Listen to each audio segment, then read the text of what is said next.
That's actually helpful. All right. Let's go. All right. My name's FATMAN Zoom, and this is how I crashed Barstool's party in Chicago.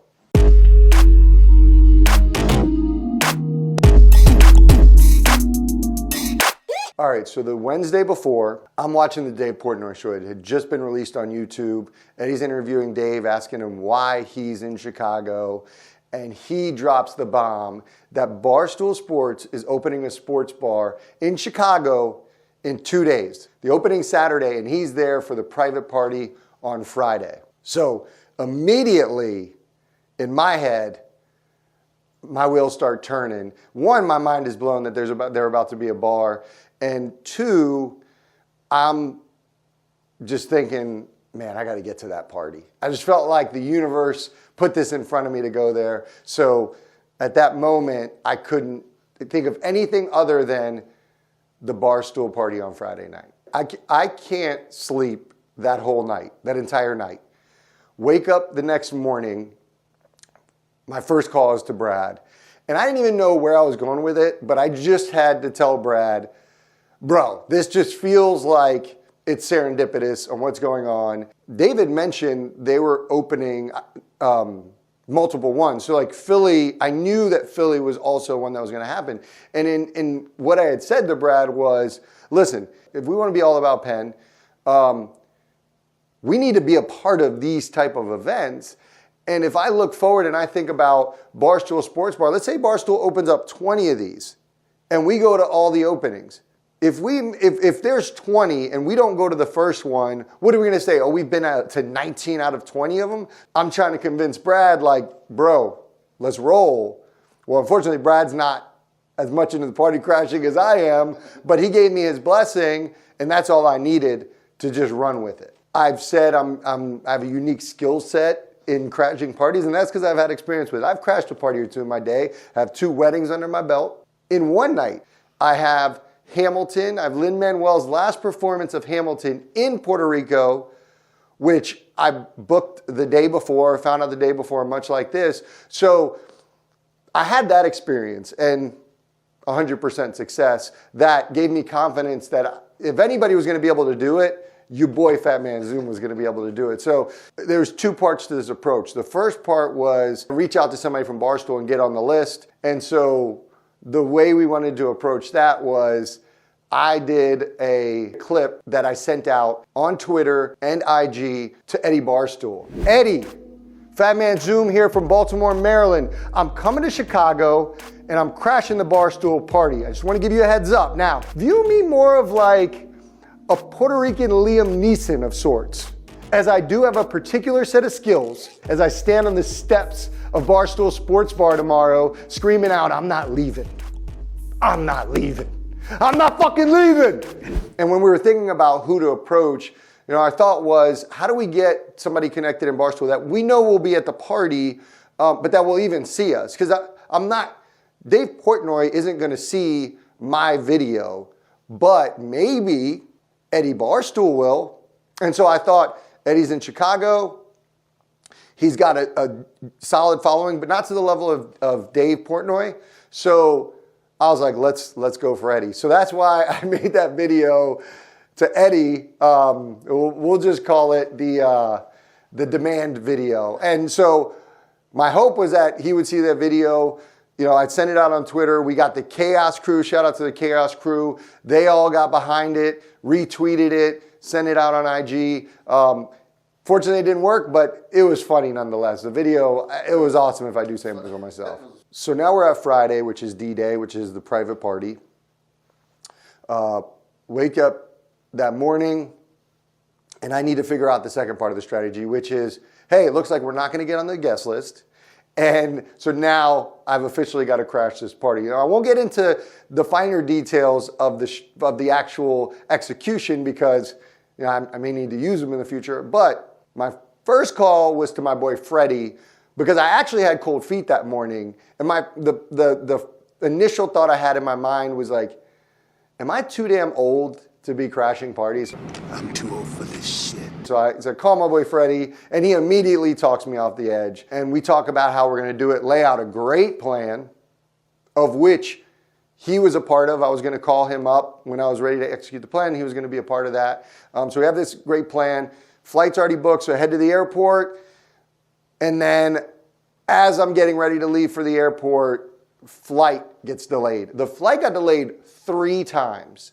We do land in Chicago. I do make it almost 2 hours before the event and immediately head downtown for really what is the beginning of the execution of, we'll call it, mission party crash.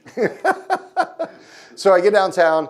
The first stop was Barstool. I needed to understand the lay of the land. So I wanted to stop at Barstool Sports Bar in River North and just kind of scope things out. Party hadn't started, but it has huge windows, so you can see inside very clearly, and I could see the staff setting up. Everything looks on the up and up. I feel pretty confident in how the plan's going to work. So now I have some time to kill. So I end up going to a bar nearby around the corner, and I'm sitting at the bar. It's all couples, literally all couples, except for 3 girls on the other end of the bar. They had done a round of shots, so I told the bartender, hey, send them another round on me. Got them shots. I'm wearing my Penn hoodie, and it has the Barstool logo on the shoulder. So I walk up to them, and just to sort of like break the ice, I was just like, listen, I'm not trying to hit on you. You know, I'm literally not being a creep. And explained it to them, right? I just wanted to, build up a check because I don't drink. And they say something about my Barstool Penn hoodie. And all of a sudden we start chopping it up. Well, it turns out these 3 women work at Barstool Sports Bar. They were a part of the management team, Stan and Bowery, the hospitality team from New York that came to open, and they were just so happened to, I guess, having a break before the party started. So what are the chances that that group was the one I run into? And throughout, when these things happen, you can see the universe kind of working in your favor, and that was an example of the universe working in my favor. And in that moment, my confidence was through the roof, all right, the universe wants me to be at this party. Yeah. I'm going to make it in. So end up chopping it up with them. I thought they might offer to just get me in the party. Well, that didn't happen. But as they're leaving, I had told them, I'm like, I just want to make you guys aware I'm crashing your party tonight, which they thought there was no chance. I don't think they had I had a shot in hell to actually crash this party. But I had told them, I said, listen, if I can crash Lin-Manuel's final show in Puerto Rico, I for damn sure can crash Barstool Sports Bar's party. So we kind of joked and laughed about that. And I was a little bit worried that they might blow my spot if I got in. So that was one of the big things where I was like, listen, if I get in, you guys aren't going to blow this for me. And we had this agreement, and they were like, no way. If you get in, you're good to go. So confidence at an all-time high. I feel like the universe gives me a sign. I'm ready to it's go time for me. So I go home, change, get ready to go, Uber back downtown. And the beginning part of the strategy, which I can't give the whole strategy away, but the beginning part of the strategy incorporated me being on the phone with Freddie. So it's time now for me to call Freddie. Party's in full swing. I can see that it's packed in there. People are drinking. No answer from Freddie. No response from Freddie. So now it's almost dead in the water, before the plane even gets going. And so I'm thinking on the fly, the only other person that knew the plan was Brad. So I hit up Brad.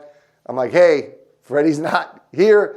I'm going to hit you up. You were like, okay, good. And I thought Brad was he understood.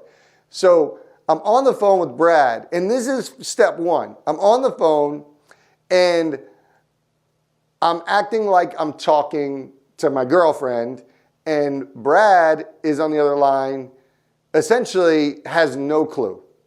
So I'm having the conversation. What are you talking about? All I hear is Brad saying, what are you talking about? Dude, what? Well, and so I'm frustrated because I'm trying to execute this plan, and Brad's totally forgetting that he's just supposed to play along. So it was a rough start, to say the least. However, from there, it was smooth sailing. got in without a hitch, walked through, and it was like the doors parted for me. Packed. House was packed. From then on, I mean, it was a blast. I went straight to the bar. First person I saw was Kat with Stanton and Bowery, and she was just like unbelievable. And so that was just funny. Like, it was kind of a laugh that was shared in the moment. And then the other two girls as well, like, had seen me. They were cool to their word. They were cool. They didn't blow up my spot. And that's the thing, like, when you crash a party, like, just don't be a dick. I mean, you know, you chill, had a good time. So I had a blast. A bunch of people, met a bunch of people. A lot of people were from New York. And just enjoyed the night, closed the place down. So we went back Saturday night because I wanted to see the opening, what the response would be in the public. Go in Saturday, and I immediately, like, literally walked no more than 10 feet, and I looked to my right. Lo and behold, Eddie is sitting right there, like, just sitting right there. And I was so hyped. I take out my phone just because I thought it was so funny and ironic. I did an IG video with Eddie, and it was just an IG story. It must have been 15 seconds, but I was like so locked in that I didn't realize that, like, Portnoy was sitting right next to him. Like, I just thought it was so funny that Eddie just so happened to be there. And so I threw a shout out to Eddie on my IG. My message is simple, is just get used to this face. I mean, listen, I'm gonna be at every single Barstool opening, and what say we just make it easy on each other and get your boy on the list so I don't have to keep crashing these parties. One way or another, I'm gonna be there. So I'll see you guys at the next opening in Philly. FATMAN Zoom is out. Bye.